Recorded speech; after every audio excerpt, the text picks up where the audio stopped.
effective antibodies against COVID-19 virus. That is what is known as natural immunity. Nagkaroon ng infection, pretty much the vaccines work the same way. Okay, magkakaroon po ng antibodies, yung po antibodies na yan, yan yung sundalo sa loob ng katawan, kapag ka umatake ngayon, yung virus uli, meron ng sundalo na kabantay at pupuksain niya yung pong virus. So, whether you're immunized in the natural way, by infection, or by vaccination, the principle is the same, Mr. President. Meron ka ng panlaban sa katawan. Now, the question, sir, is gaano ba tatagal yung mga sundalo sa katawan? Nobody knows because this is a new virus. Hopefully, theoretically, it can provide lifetime protection. But there is no evidence to show that this is a matter of fact. Wala po. Kasi bago po yung virus, it's still evolving, Mr. President. So, we just have to watch out and learn as it evolves. Salamat po. Secretary Galvez. Sir, susugan ko lang po sir yung pagbaba sir ng ating mga cases. Isa po doon po sir is nag-change ng behavior na ang mga tao natin. Kasi po nung nagkaroon po tayo ng commercial, nakasama po kayo, at saka po yung tinatawag nating infomercials ng business sector. Dalawa po ang yung nakita namin na nagkaroon ng traction. And we believe with the massive infomercials natin po sir, yung ingat buhay para sa hanap buhay, at saka po yung ingat-angat tayong lahat ng business sector, ay talaga po medyo nagbago po. Kung titingnan niyo po nung panahon, Mr. President, Mayor, yung Cebu, di ba, kinakagalitan niyo po dahil kasi talagang bulayagon, talagang matigas ang ulo. Pero nakita po natin ngayon ang ganda ng performance ng Cebu. Dahil last week po, sir, 7 days na wala po silang casualty, wala silang death na reported. It was reported in a newspaper that Cebu is now performing very well. Kasi September 1 po, September 1, nag-MGCQ na sila. Pero hanggang ngayon po, ang kanilang mga kaso po napakababa. Meaning yung yung change of behavior napaka-importante sa kaalaman ng ating mga mamamayan. Nakita po natin, maganda po yung ating change of tactics na ginawa po natin na ang talagang lumalaban dito sa ating pandemya ay yung mga taong bayan. Dapat po talaga maayos po natin dahil po naniniwala po sila sa inyo, Mayor, nung nagkaroon po tayo ng informatics na nandun po sa mga building, nandun po yung inyong informations, nakita po natin na talagang may mga impact po na po natin. Pangalawa po, yung talaga pong yung ating strategy na test, trace, isolate, and treat ay medyo nagkakaroon na po ng traction sa ating mga LGUs. Ang ating LGUs po, natututo na po na talagang naibaba na po natin ang ating estratehiya. At sa kasalukuyan po, 32,000 po na naka-home quarantine ay nailabas po natin sa kanilang mga bahay.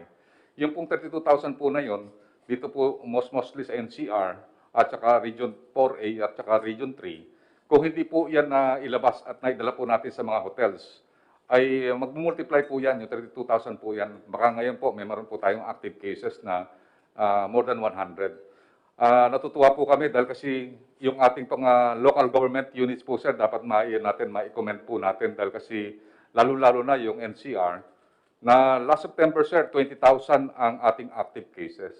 Ngayon po, nag-report po si GM Jojo Garcia ng MMDA, 7,830 na lang po ang active case nila from 20,000. So napakalaki po ng binawas ng po nila. From more or less 20% na active cases doon sa mga confirmed cases, ngayon 6% na lang po. Ibig sabihin, namamanage na po ng ating mga local government units. Kahapon po, katulad nga kahapon, pumunta po ako ng Bataan, ang kanilang cases, nagpalo po ng more than 800. Pero napababa po nila na ngayon na 300. So more or less, mga 48% napababa po nila ni Governor Garcia. At nagpapasalamat po sila sa tulong po ng gobyerno. At saka po si Mayor Jocelyn Casoneda ng Maribeles po. Galing po ako kahapon doon. At maganda po yung mga performance ng mga local governments unit natin. Pati po yung contact tracing po nila, nag-improve po dahil kasi dati hindi po talaga sila masyadong nagano sa contact tracing dahil po ano ni Major Magalong, mataas na po ngayon sa mataas.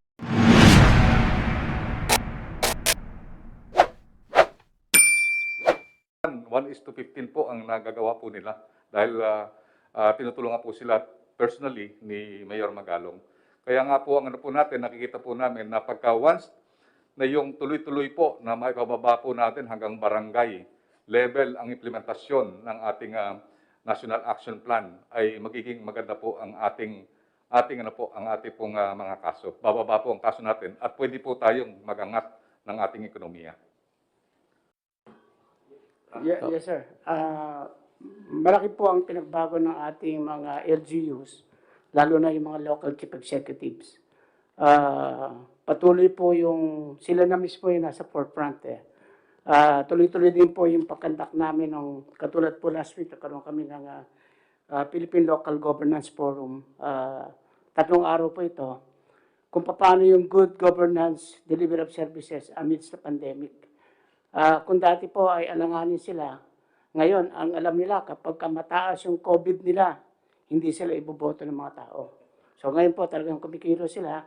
At yung pong ating Oplan Kalinga na dapat kaagad-agad kapag may isang positibo, within 24 hours dapat ay mailabas natin ito, makapag-contact tracing at ma-quarantine yung mga close contact in 24 hours. Yun po talagang susi kasi hindi na makakapanghawa itong mga positive kung mananatili kasi na nandun sa community o nasa bahay. Tapos, yun po, marunong na rin po silang humingi ng tulong kagad sa national. No? Dati po, sinusolo lang nila. Minsan, tinatago pa nila yung numero. Pero ngayon po, talagang sila na mismo nagko-communicate sa NTF, sa ATF, kung anong gagawin at kung anong tulong kailangan nila, hindi na po sila nahihiya. So, we can say na talagang under your leadership, so parang isang kumpas na lang gumagalaw po lahat, LGU, national, at saka mga iba't ibang ahensya natin. Yes. Informasyon lang po ito doon sa ating mga inaalagaan mga OFWs na bumabalik. Sa araw pong ito ay nakapagpauwi na tayo ng mga mahigit sa 254,000 na OFWs. At pagkatapos na sila naman ay nadala na sa kanilang mga lalawigan. Yun naman ating mga kababayan na sa Sabah na nagnanais umuwi ay pareho pa rin ang number nila na nakauwi class of 23 September, 1,968. Meron pang mahigit na 3,000 na gusto umuwi rito, naghihintay pa kasi mukhang nag-lockdown din sila doon dahil medyo marami ang kaso doon. At pagkatapos po dito sa Zamboanga, Hulu at saka Tawi-Tawi, ayaw mo na nila tumanggap dahil dumadami rin yung kanilang kaso. Okay. Dito po ito pala, meron tayong mga tinanggap mula sa mga donors ng mga isolation facilities no October 8 ay tinon over sa atin ang sa PPA ang isolation facilities para sa mga seafarers, yung mga dumarating na mga tripulante ng barko na uuwi. Ito ay consisting of 125 bed capacity at ito po ay donasyon ng Lopez Group. Doon naman yung DOTR naman ay tumanggap ng quarantine facilities para rin sa ating mga frontliners na tinanggap ng Coast Guard sa kanilang area sa Taguig. Yan lamang po, Mr. President, update natin sa mga ating OFWs. Close next to report. Wala na. Sekretarya niyo. Opo, Mr. President. Yung po ating contact tracers po, i-report ko lang po, na doon po sa 50,000 na contact tracers, 64,422 nag-apply, at 41,068 na po ang qualified dito. At officially po, 34,057 po ay nagtatrabaho na. At 23,974 ay na-train or 37%. At 68% po ay nagtatrabaho na. So, makukumpleto po namin ito within this month of October. Sa ating po naman mga telcos applications, sabi ko nga po ay bumilis na po. Nung isang linggo po ay 1,171 na approve. Tumaas na po sa 1,215 approve. At yung natitira pong pending application ay sisiguraduhin namin ma-approve, lumabas sa kagad ng approval. Panghuli po ay iko-comply ko lang po yung utos din po ninyo last week na sunugin yung mga shabu na nasa custody ng ating mga ahensya. Bago pa po dito, actually po noong August 21, 2020, ay nag-destroy na po tayo ng, ang PNP po ay 1,200 kilos or 1.2 tons. Ang PIDEA po ay 600 kilos. Ang nasira po na Cebu ay worth 8.16 billion. At bukas po, October 15, sa Tansa, Cavite, ay more or less ay sa PNP po, 369.69 kilos ang i-destroy natin tomorrow. At ang natitira naman pong 700 kilos ay ipiniprepare po namin habang hinihintay namin yung order galing sa korte, naka-ready na rin po ito. So lahat po ito, Mr. President, sisiguraduhin namin ma-destroy para unang-una hindi na marirecycle ito at mawala na ng supply dito sa market. Ayun lang po, Mr. President. Salamat po.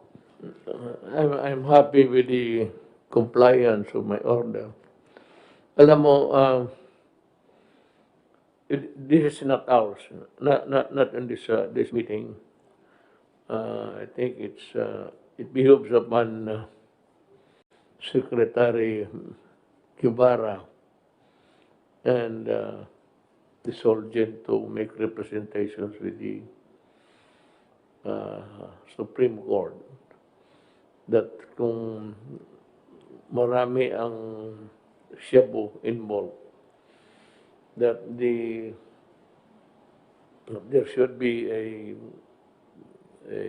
fiscal on duty just to take a few random samples at ibigay niya doon on the spot. Ibigay niya ang sample na kuha niya and a test be made, 3 trials, and after that certified that it's shabu. Lahat. Kasi random kung saan niya kunin. And after that, within about 24 hours, sirain na kaagad. The gravamen of the offense would really be the shabu taken by the inquest fiscal on duty na kunin niya at random sa bahala siya kung nasaan niya kunin. One corner in the center and to certify that the contraband itself or the seized items or are shabu. Para gano'n na lang, para wala ng yung tago-tago. Yung tago-tago has led so many heartaches for government. Recycling and all. And of course, yung mga raw policemen. Yes. Naitanong po sa akin yan sa press briefing last week. So nakipag-ugnayan ako kay Deputy Court Administrator Raul Villanueva.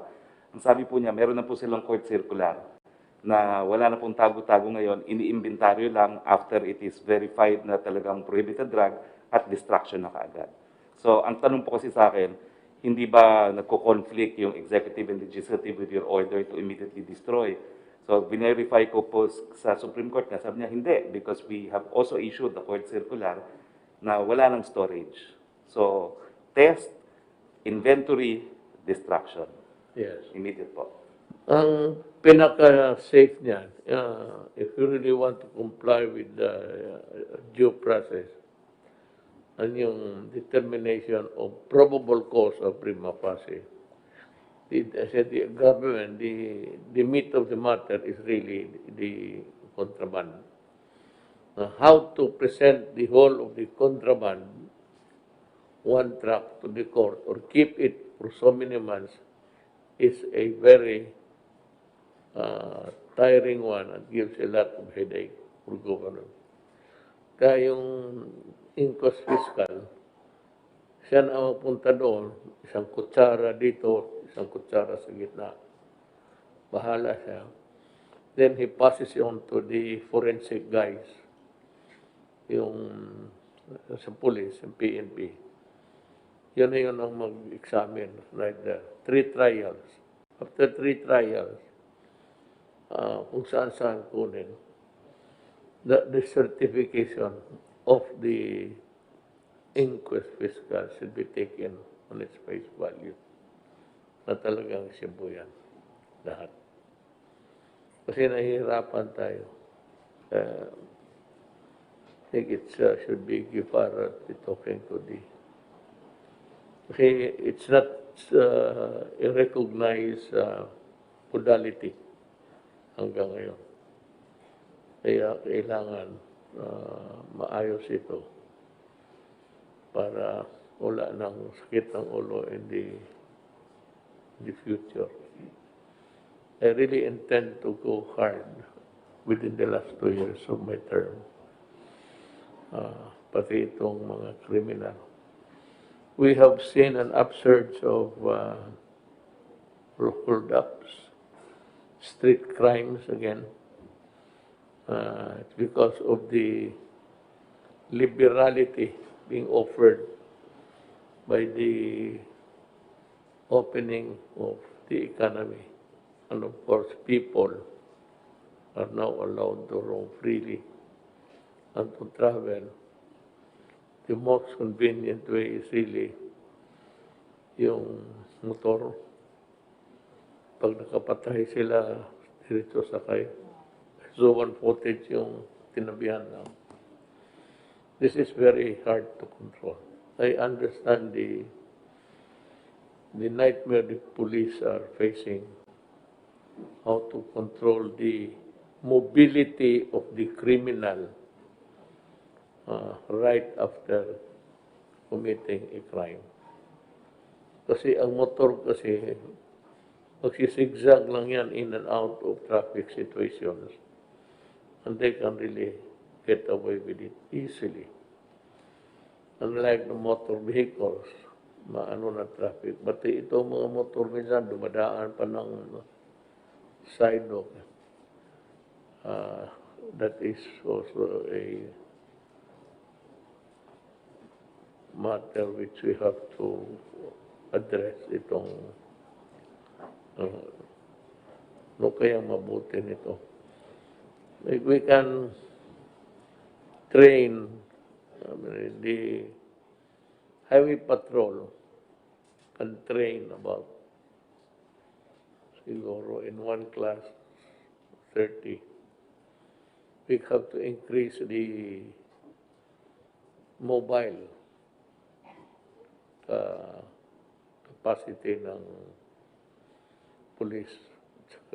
We can buy motorcycles, yung mahaba. One that can negotiate any obstacle, the ordinary obstacles that you find in the streets. Kailangan ng but they have to be trained. It's not just a matter of knowing how to ride a bike, or bicycle, motorcycle for that matter. But dito sa motorcycle kasi you have to, the one that keeps the, I'm sure everybody of you knows it, it's really the body, the rear point. Kailangan pag-aralan niya. And we can request DILG. Kung plano ka, Ed, kung how many, 250 would be a good one. Yung, what tayo ng balik tayo sa, pero hindi naka-uniforme. Alam mo, we should, I know that it is not advisable, but the only way to really counter the anonymity of the criminals is also to fight this thing on the ground. Yung mga, they should be good back detectives again. At ito yung magpasya lang. Sa mga kababayan ko, we just had our meeting, katapos lang namin, and I'd like to report to you that detox centered primarily on COVID and what is there for the Filipinos to hope for. Then we had the Marn problem, transfer ng Cotabato to Marn, and of course, criminality. First is sa COVID. Sabi ni Secretary Duque, kung talagang if we go by the rules, lahat-lahat na, it will be on April. I just had a talk with the ambassador of Russia, the outgoing, and we had a serious one-on-one talk. And they said that Russia is coming in. Meron lang siguro tinatapos. And they want to establish here. Gagawa sila ng planta. Pharmaceutical naman. And ang vaccine papasok rin sila. Para sa akin, it's either China or Russia, okay na ako. Wala akong, sabi nila, ang Pfizer, Moderna, yung Western US, okay rin yan. Kasi may proseso nga eh. They're using the same protocol in arriving at a certain finding sa COVID, using the same germ, using the same, so wala nang iba. So magsasabi, lusot yung iba, unless there is really a faulty procedure. Pero kung na-inject na sa mga tao at nabigyan naman ng protection, ang lalakas na ng loob eh. Kasi may ano na, pwede na. But this I can assure you, again, na nakahanap na ako ng pera. I have the money already for the vaccine. But kahanap pa ako ng maraming pera because, you know, there are now 130 million Filipinos. And to me, ideally, all should have the vaccine without exception. Lahat. Para meron kayong lifetime or whatever, but it can provide immunity. Panglaban ho, yung body, yung armor mo, yung sundalo mo sa katawan mo, malabanan siya. And that is how the vaccine works. Again, mauna ang mga mahirap na walang pera, hindi makabayad. Ang listahan, yung doon sa pangtawid, yung giving the help, the assistance, giving the help, the assistance of monetary sa mga tao. May listahan yan. Yun ang sundin. Then pagkatapos to the public. But para walang taguan, I want my soldiers, pati yung security forces ng bayan, mauna rin kasabay ng first batch kasi kailangan ko ng mga sundalo at pulis na ready, healthy at walang COVID. And they are really vital to the security of the state, for which reason they should be the first also. Tayo, kami mga civilian, pwede tayong may last. Pero kung mag-offer, ako naghihintay, ako tawagin ako ng China or Russia, I'd be glad to open up my sleeves and sige. Kasi may kumpiyansa nga ako. So those of you are asking me kung safe ba itong China. Well, I can say that China is a modern country and it has all the wherewithals to make its country whose integrity is fully protected by its achievement. And second, ang peace and order, hindi na masyado yan. Kausapin ko lang si Secretary Anyo pagkatapos nito. Tapos wala naman siguro, hindi na importante yung iba. Do not forget 8888. There's anything that you would like to complain about? If there's anything, ito lang, itong mga contractor, the first whiff, makaamoy ka lang na hinihingian ka. Dito sa DPWH, malakas yan dyan. Projects, yung mga project engineers yan dyan lahat, road right of way. Grabe ang corruption dyan. Walang construction na uumpisa dito na walang transaction. Meron yan. If Congress would want really to know ang mga project ng DPWH, meron talaga yan para sa give. Hindi ko alam kung sino. There are so many officials lined up in the bureaucratic maze. So, hindi ko alam kung sino dyan. Pati yung sa medicina and all.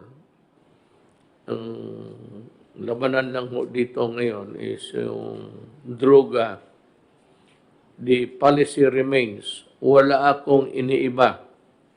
Basta ako, pagka sinira mo ang Pilipinas, ang bayan ko, papatayin kita. Yan sa human rights, paulit-ulit akong sinasabi. At sinasabi ko sa iyo, kayo mga durugista, aabutin talaga kayo ng swerte ninyo. Hinihingi mo para kang suicide. If you commit suicide, bakit ako ang mademanda? Ngayon, kung papasok ka sa droga, gusto mo mag-suicide, kung mabaril ka ng pulis dyan, pati militar, bakit ba ako sisihin? Na gusto mo mag-suicide. Ginusto mo pumasok ka ng droga, that is suicide. Diba? Yan ang simple dyan. Ngayon, kung gusto mo mag-suicide, i-demanda yung pulis, i-demanda mo yung military, i-demanda mo ako sa klase yan. Paano ang pagka-presidente ko maging inutil ako? Kasi ang droga, every day, for God's sake, every day, may droga araw-araw na huli, maabot ng million per million yan, every day. So, I expect itong na droga na nahuli, the big haul, ayaw kong makakita ng bodega na may putang inang droga. As I have said, I would direct my Secretary of Justice si Secretary Guevara, to talk to the Supreme Court na magkuha lang ng sample, random. Kung nandyan, ang inquest fiscal magkuha ng sample, basket anong direction gusto niya. Tapos may test dyan mismo, test na kaagad. And if it is confirmed 3 times, hindi lang isa, 3 3 times. Pag 3 times, sunugin na kaagad, ang yung samples na nakuha na na-certify ng fiscal, yun na yung ebidensya sa korte. Kasi pag hindi, ang droga, ninanakaw, nanirecycle, pabalik-balik na lang tayo sa putang inang to, walang katapusan. So, this has to end. Everything has an end. You want to end your life, you want to commit suicide, and you have to also help me end this. It's a Malay thing. Parang lagnat na naluya ang bayan natin. So yan ang mensahe ko. At huwag mo akong taktakutin yung human rights. Hindi ako natatakot niya. Useless na. Sino papublish kayo? Ako? Kaya sabihin ko sa mga tao, huwag na kayo magbasa. Hindi ako natatakot dyan. Anong sinasabi nila? Tama. Kung i-publish nila ng ilang libro dyan, tama. Tama ang ginagawa ninyo. Kasi yun ang trabaho ninyo. Magkapera kayo, bayaran kayo, yan ang trabaho mo. Ako, iba ang trabaho ko. I protect the people. You might say you protect public interest. For what? For destroying the Filipino? Kalukuhan. So with that, maghintay na kayo kay pabilis. Pero nandyan na ang bakuna. Kaya niluwagan ko na ang lahat. Niluwagan ko na ang may mga medisina, Remdesivir, pero sabi ko, magbili tayo. Mahal yan. It's about 14,000. Secretary. Hindi, yung Remdesivir. Oh. Huwag kayong matakot. Ma-COVID kayo. Pero yung mga durugista, ma-COVID kayo. Kung gusto mong tapusin ang Remdesivir, kung maubusan ka sekretary ng Remdesivir, anong sunod ibigay mo? Meron po tayong Avigan naman for mild to moderate. Yung Remdesivir naman, sir, is for severe to critical. Hindi, kung maubusan tayo ng Remdesivir, paski na mild, pagka nagdroga ang tao, it's always serious yung niya, hindi mild. Always serious. Yun lang ho, pardon my mouth. Hindi na control ng nanay ko noon. Paano ko makontrol ang nanay ko? Lumaki ako ng gano'n eh. Probinsyano kasi ako, tapos ayaw ninyong maniwala, pupunta kayo sa Davao. Hanggang ngayon, tingnan mo ang bahay ko. Fiscal pa ako, yun ang bahay ko. That was 30 years ago. Kaya, kuhang-kuha ko kayo. I mean, yung lingwahe ninyo, pati yung tokatis ninyo sa loob. Alam ko yan. Kasi kung hindi ako pumasar ng bar, nag-aral na rin ako noon paano magnegosyo ng droga. Alam ko na, pero hindi ako natuloy kasi abogado man ako. Salamat.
nagbabalita.